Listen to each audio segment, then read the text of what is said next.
Hello, everyone. My name is Seth Ford, the superintendent at Centennial Public School, and this is our first video of our series to explain the work we've done on the budget for the 2022-2023 school year. We had started this series really last school year and talked about our goals that we had as a school board moving forward into the future and why we set the tax levies where we did to try to accomplish some of those goals. So this will be kind of a continuation of the past videos that we've had. So those will still be accessible on the website, but this is where we're at for this school year. So we'll go ahead and get started. Again, the goals will be especially with this first one, to talk a little bit about just the budget in general, so you have an idea when I'm talking about general fund or activity fund, building fund, bond fund, just to differentiate between all those different funds that are out there.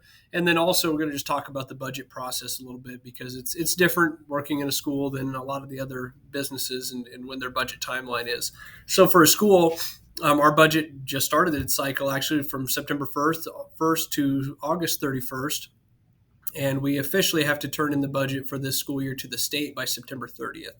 I might mention that these slides that we're using, these were ones I used at our budget work sessions that we had through August. So if you see things that say like this, the discussion we have tonight, that's what it's talking about. These were slides that we used that night as we were discussing the budget. So dates to remember, there'll be more to talk about with LB 644, but one would be September 28th. That will be when we reconvene as a school board to have our tax asking hearing and our budget hearing to set that budget for the next school year officially. So that's kind of the timeline of things. A few funds that we want you to be aware of what they are as I'm talking through these videos. The first one would be the general fund, and this will be the main one. It does take most of our discussion because it's the largest part of the levy. This is the fund that we use to pay all of our staff members, to buy all supplies for all the classrooms.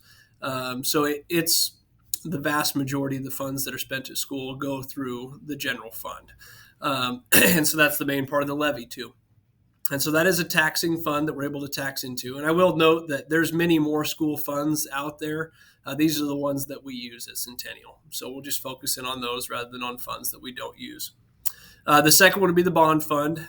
The bond fund we tax in to pay our loan payments that we have for past construction projects that we had at school. One would be the 2008 edition of the Performing Arts Center. We just have a couple years left on that bond to pay off that project.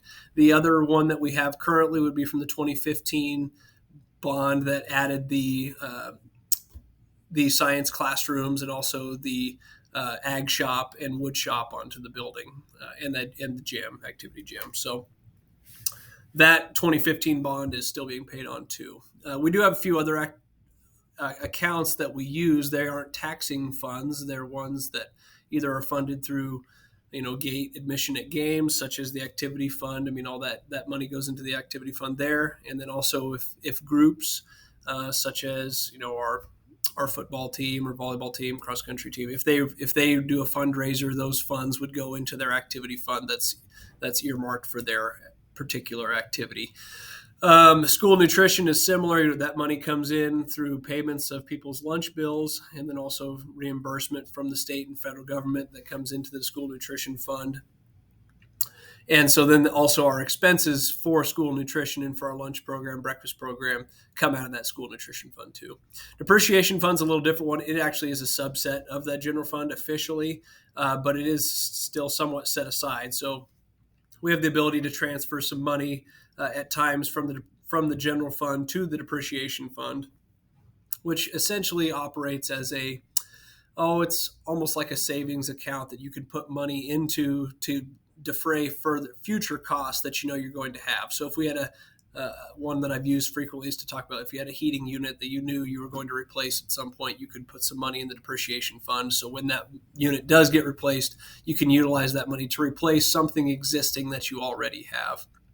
Earlier, I'd noticed I did skip over the special building fund. So I'll go back. The special building fund is a taxing fund, so we can tax into that. You have the ability as a school, we could tax up to 14 cents in that special building fund. We have never come close to taxing that much into that fund, but that's for new construction.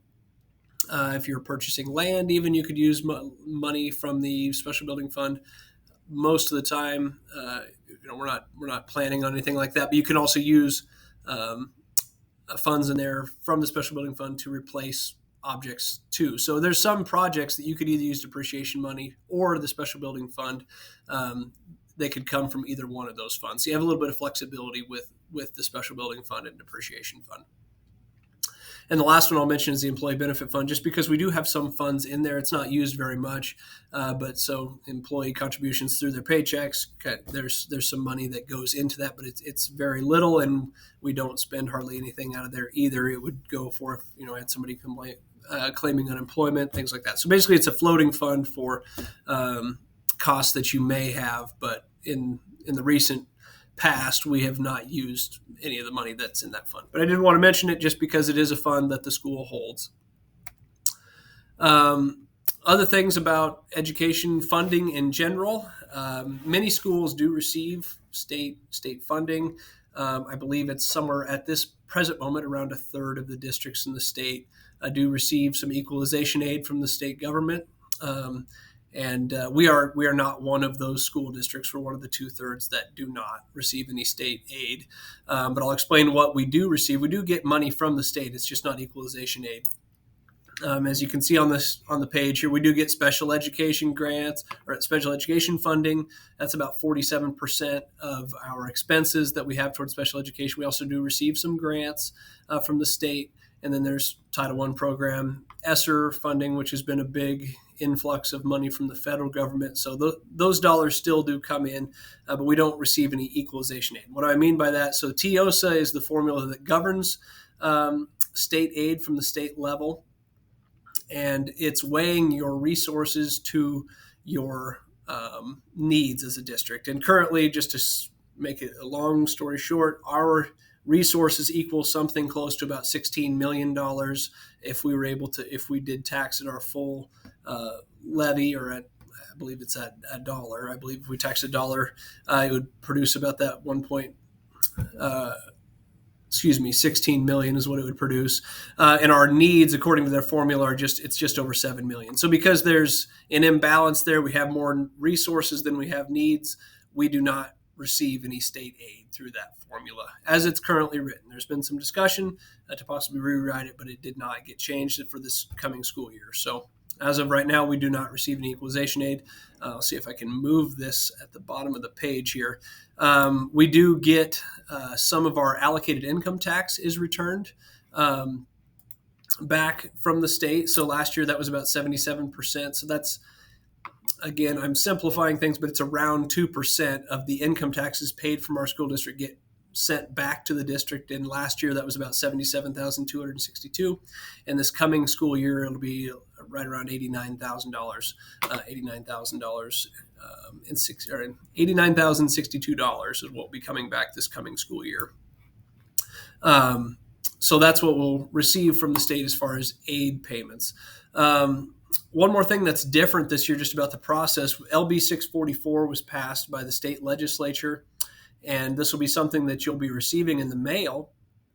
But if you go over the allowable growth percentage, which they set at 2%, plus real growth in this district, which for Centennial this last year, that was 0.51%. So if our tax asking increases by more than 2.51%, then we have to help with this postcard program. So the county will be sending out a postcard for every parcel of land in the district to detail the impact that the tax change will have on their parcel of land.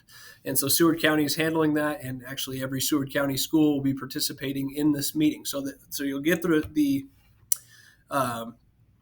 postcard will come for every parcel of land, and then there will be a meeting on September 26th at the Harvest Hall in Seward at 6:30 p.m. to discuss why there was an increase of more than 2.51% for Centennial for this coming school year. So that is what LB 644 is about.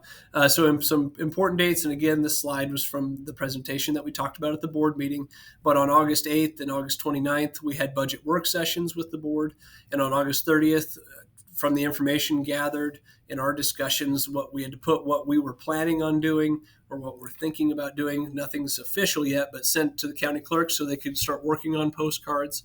And then they'll start sending those postcards out from the county by the 21st of September. And then on the 26th, we'll have a countywide meeting in Seward.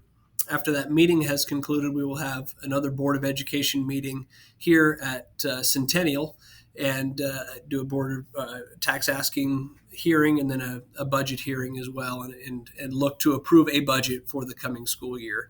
And then by the 30th, we have to turn in that budget to all the local entities and also to the state. So those are the things that we have to do as we move forward with this new budget process.